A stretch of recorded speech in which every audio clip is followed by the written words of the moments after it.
વીર શહીદ સિદ્ધાર્થ અનિલભાઈ પરમાર. ભાઈઓ તથા બહેનો, આજે એક નામ લેતા હૃદય ફાટી પડે છે.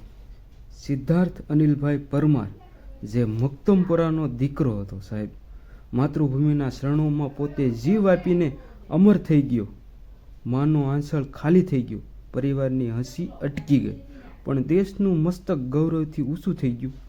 કોઈ કહે કે શહીદ થવું નસીબ છે, પણ નહીં, શહીદ થવું એ તો દેવતાની ભૂમિકા છે. જે મરણ દેશ માટે આવે તે મરણ નથી, પણ તે તો અમરત્વ છે. અને સિદ્ધાર્થ, તારા નામે આજે ભારત શપથ લે છે કે તારી શહીદી ક્યારેય વ્યર્થ નહીં જાય. એક માં રડે છે, એક ગામ રડે છે,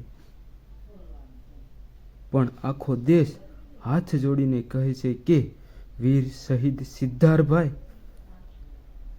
પરમાર, તમે અમર છો, અમર રહેશો. જય હિન્દ.